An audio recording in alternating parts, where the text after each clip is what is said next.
Hey everyone, welcome back to Luxury Cruising. I'm your host, Crystal Sodaitis, and I'm really excited to have Matt here with us today. Matt is going to talk about his experience on Cunard. We haven't had Cunard on the podcast yet, so that's really, really exciting for me. And he's going to talk about this really cool offering that he has. So, Matt, I kind of foreshadowed a little bit, but tell the audience anything you want them to know about you.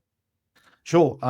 Came to cruising pretty late in life, having initially been exposed to it as a kid. My parents were worked on board cruise ships for many years in the late 70s, early 80s. So I kind of knew about cruising in the early days, but haven't actually been on cruises until later in life. But my connection with the industry now is I set up a company called the Cruise Maps and latterly the Cruise Globe as well, which you may have seen online. We do exact maps of cruises, and that's where that's where I come into it all. Awesome. Yeah. So, tell us about your Cunard cruise. What kind of room did you get? Were you looking for luxury, or were you just looking for a cruise? Well, I have a bit of an affinity with cruise. I will admit I'm not on commission, but I might sound like it by the end of this podcast. But um, they, when I said my parents used to work on cruise ships, it was Cunard through and through. So like QA2 back in the 80s and the Countess before that. Cool. So I guess I sort of hark back to the romance of ocean liners and the luxury that comes attached with that, all the history.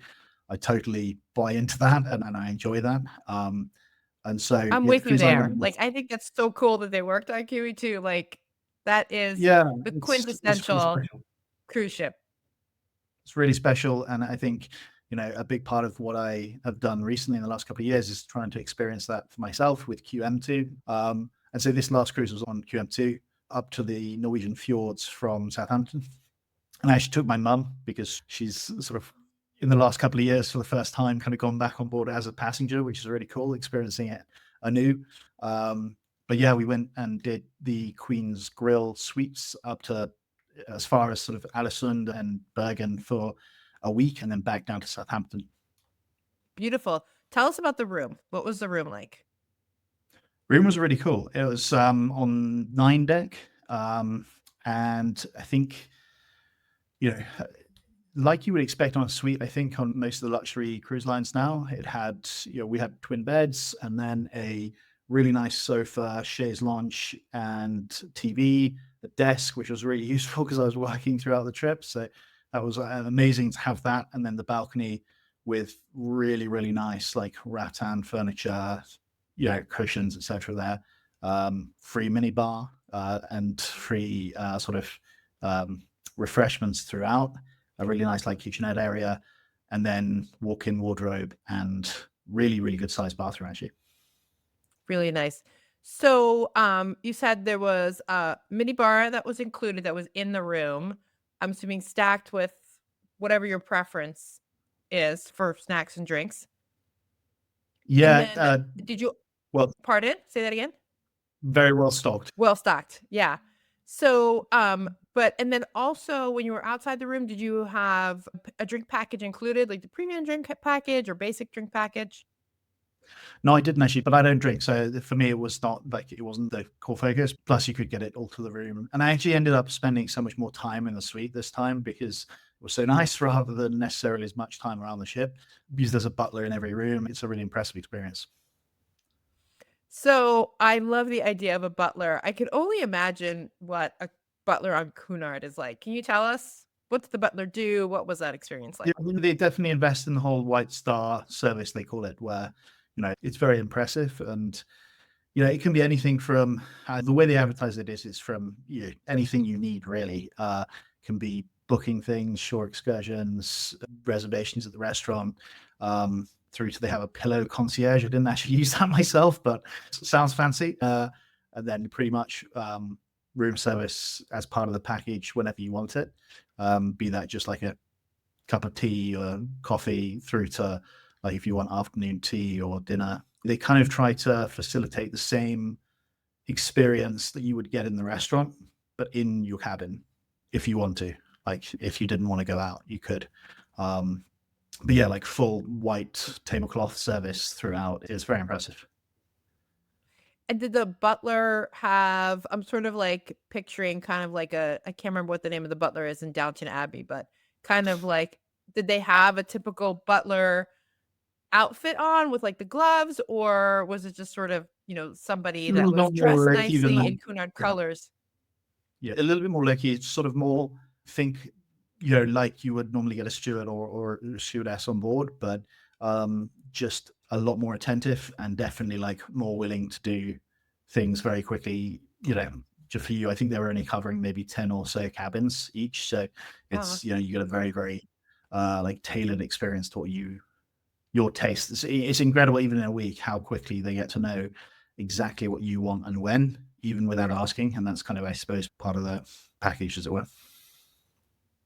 yeah, I really wonder we hear that so often at this level that I often wonder, do they get some kind of training to help them remember? Because even sometimes people say, like, yeah, our bartenders get to know us and they know our drink and they know our face. And there's like 3,000 people on board. And yeah, maybe only a third of them go to this particular bar all the time. But do you think, I wonder if they get particular training or if those are the kinds of people that are drawn to that kind of job?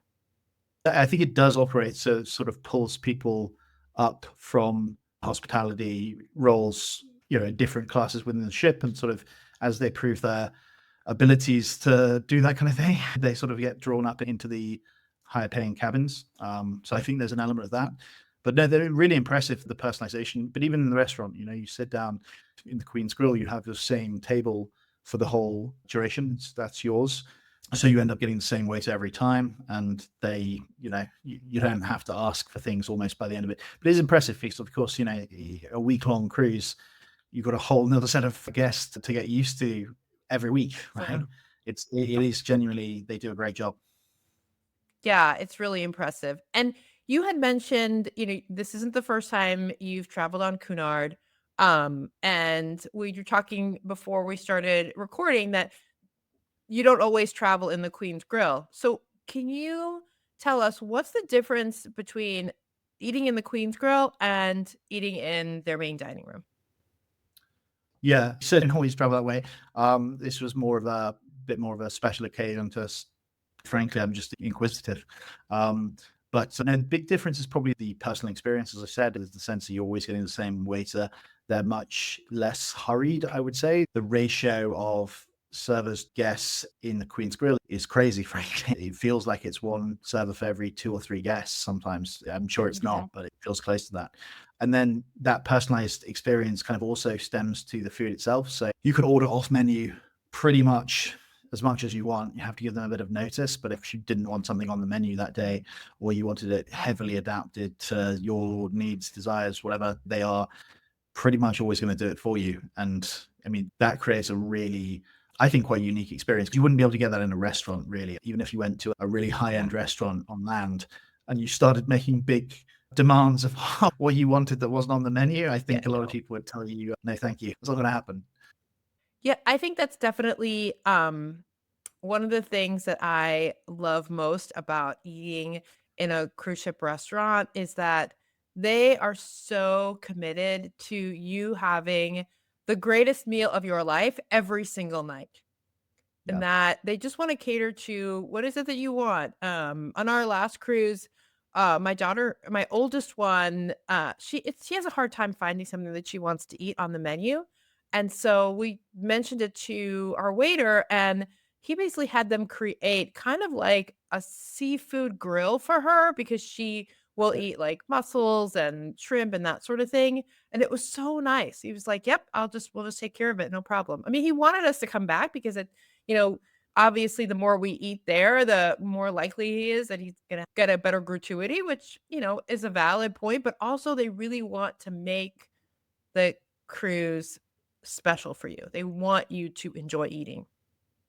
I think in the restaurant, the other thing that I felt was very different to what you'd get in a high end restaurant on land was there's still this big sense of theatre to it. And some might argue that was a little outdated in a sense, like a lot of flambeing at the table, everything is reasonably performative.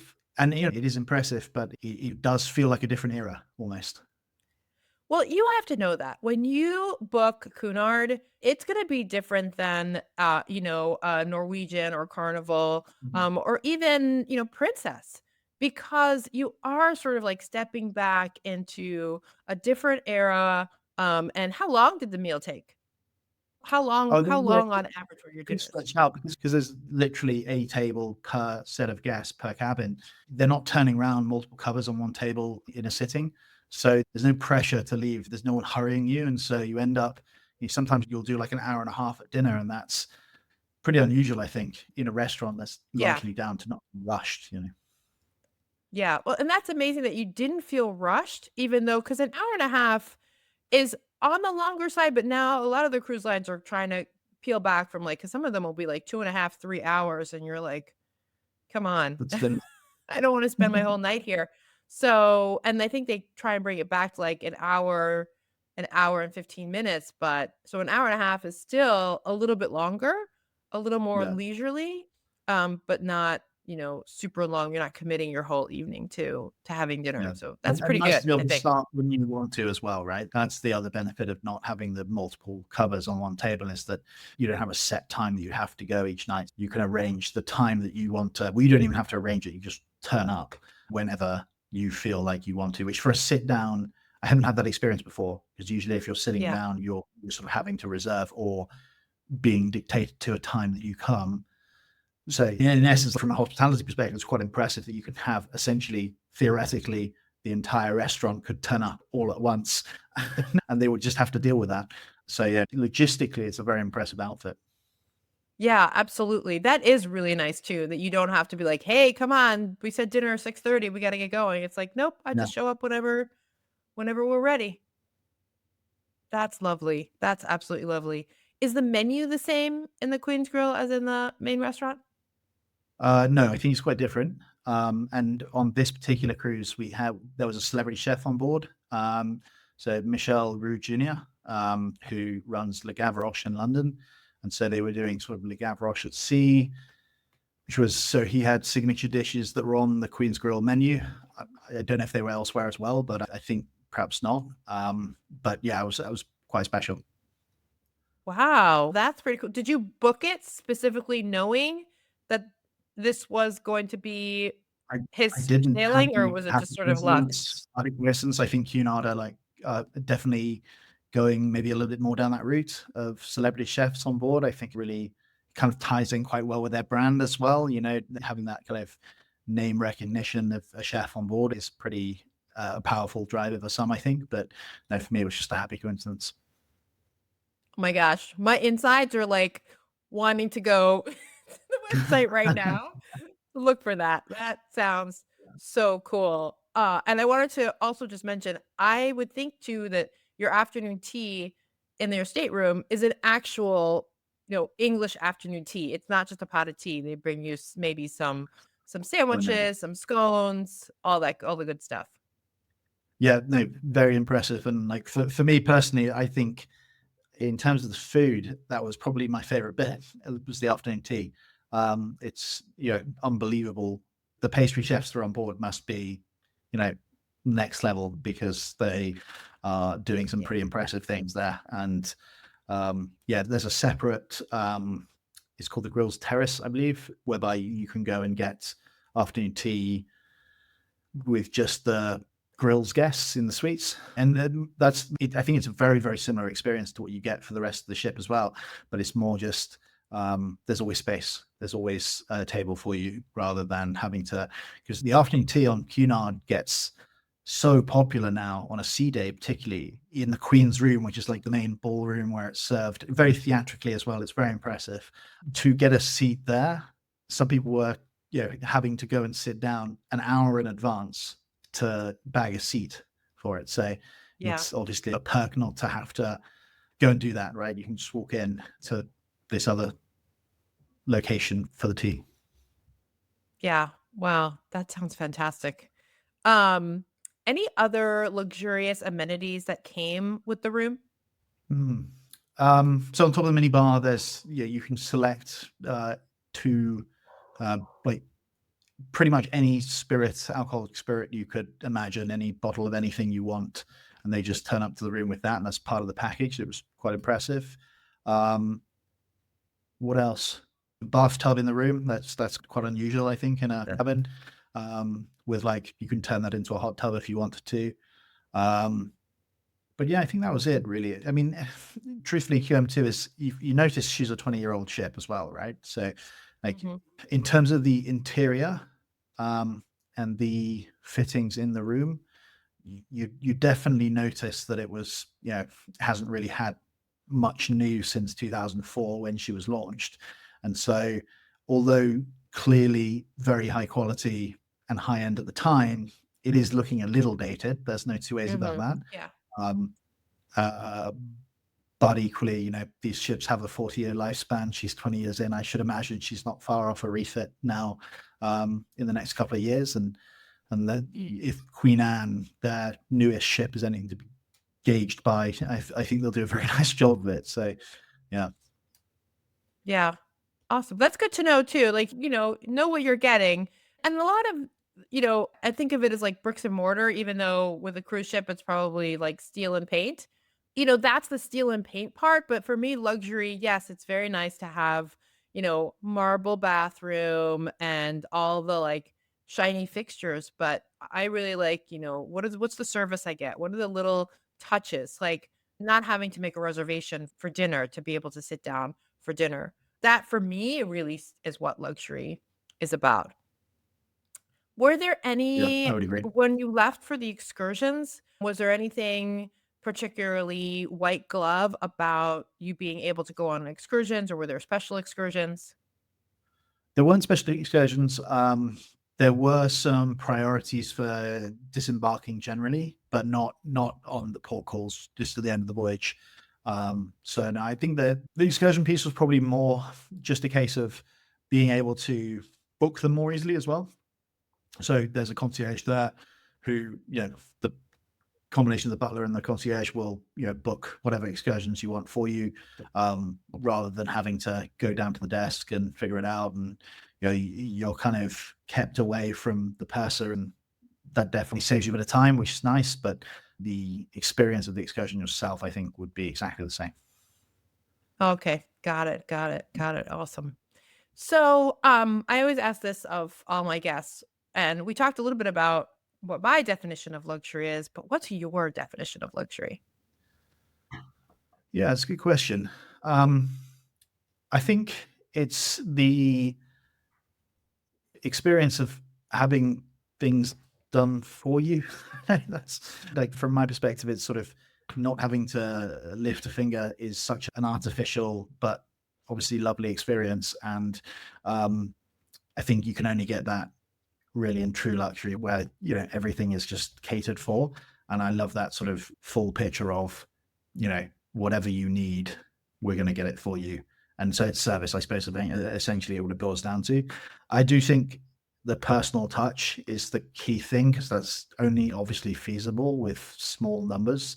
So I think having a very small number of people in a certain section or having that experience with you allows for things to be that much more personalized. And the personal touch when you're at dinner, or you get to breakfast and they bring you a grapefruit juice and a black coffee because they know that's what you have every morning, and that feels special, right? That's more than you would get in any fancy restaurant and pretty much in any hotel, I think. So yeah, it's those small touches for me. Yeah, that's beautiful. Did this cruise meet that definition for you?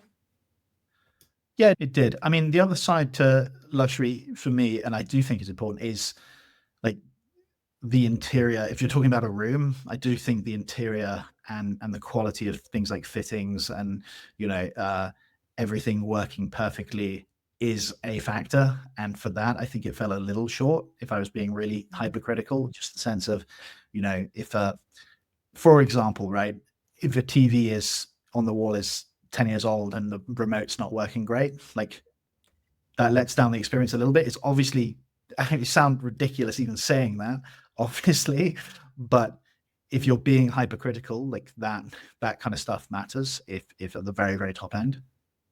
Yeah, no, that I agree with you, like, things working or, like, if your mini fridge isn't cooling Yeah. or, Yeah. yeah, or, the beds are rickety or no, I agree with you on that, that it may not look super modern, but it should still work perfectly. Yes. And I So think if there's a drawer that's kinda, like, not closing well, that kinda takes away from it.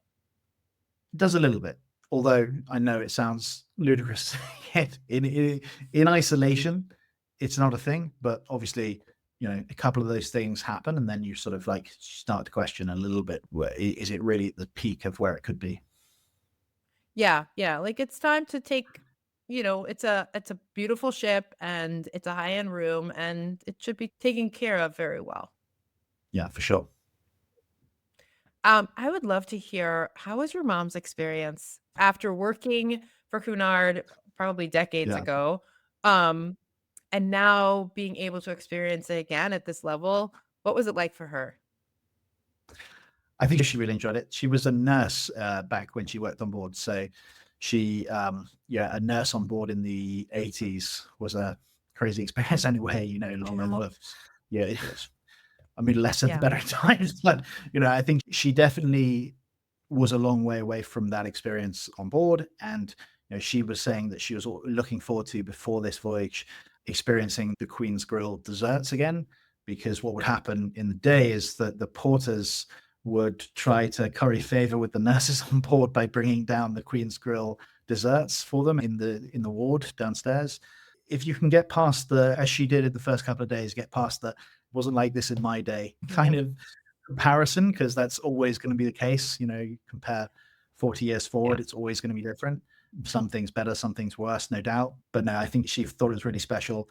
I think, truthfully, it's just a cruise is a really interesting thing for any parent and child, grown child to sort of experience, because it's forced time together. It's this sense that you've so many distractions in the world now when you spend time with your parents, that you're going on a cruise, yeah, you lose those distractions, and it's really like quality time together. So it's yeah. very special. Yeah, absolutely. That was the first cruise I ever went on. As an adult, I went on a cruise with, my mom, and, yeah, Oh, nice. it's a very nice time together. Do you have any other luxury cruises or any cruises at all, luxury or not, planned in the near future? I don't have it planned yet, but I do want to. Um, and again, it probably wouldn't be the purview of a lot of what you talk about on this podcast, but I do want to experience the mass market cruise as well, right? So my next cruise is probably going to be later this year, heading over to the Caribbean for the first time. I want to do like a full, maybe Icon of the Seas or something, sort of really, other end of the spectrum experience, just so that I can fully recognize the two sides of the market, right? Because for me, Yeah. this is such a, um, I'm dedicating my working life to cruising every day, but I am still quite new to it, right? So for me, I want to see all the different angles of cruising and the different experience for different people, what motivates people. That's the thing I find really interesting. Yeah. Well, I can highly recommend an Icon or a newer Oasis class ship. My favorite Okay. class is Quantum class, just because we love the Okay. Seaplex. Yeah. But also I hear amazing things about, I know one of your business partners, but I know Emma from Emma Cruises just Yes. went on the newest, is it Prima Class Yeah. Norwegian. Yes. Who knew it'd be that hard to say those 3 words all together? But I hear, like, amazing things, from Emma and from other people about the Prima class and the Prima Plus class It would be ship. worth going on Norwegian Aqua just to see my mum on that roller coaster, the water Yeah, coaster thing. It'd be hilarious. yeah, Yeah. yeah, and definitely come on over to the US to experience Yeah. it in the, warm waters of the Caribbean. It's very I different just think from it's so different. I think it's so different, from what I hear anyway, at least. And so, yeah, yes, I came to it through this, uh, I suppose, somewhat romantic connection with the old ocean liners and whatnot. Um, but that's not the norm now. And so I want to definitely experience, what is what is the experience that is driving all this growth in cruising. Yeah, absolutely. So with The that cruise globe. segue, please tell us Yeah. about the cruise globe, and then I'll talk about it for a little bit. Yeah, no, absolutely. So yeah, when I say I'm dedicating a lot of my, well, if not all my working life at the moment to cruising, it's largely through this platform we've built. It's called the cruiseglobe.com. It is essentially the visual logbook for all of your cruising. You can see all your cruises in one place. And it's a bit of a world first, really. It already exists for flights and travel, but no one thus far has created a platform that you can log all of your cruises in and see on one map the exact route of all of those cruises. So we use AIS satellite tracking data to, you tell us any cruise you were on in the last 10 years, we're going to be able to tell you exactly where the ship actually went and show it all on one big map, with all the stats. So how many miles traveled, how many ports visited, etc. It's kind of just basically a response that we learned that so many people who love cruising also love talking about their cruises, and Mhm. they'd love to be able to share them with people. And there's just not any visual entity to help you do that, right? There's nothing to help you tell that story when you come back from these cruises, and this now does. Yeah, it's such a fun site. As soon as I heard you talk about it, well, the first thing was I was like, I gotta get him on the podcast. And the second was Yeah. I need to get on this site. And because I sort of like did it on the fly, I have about half of my cruises on there.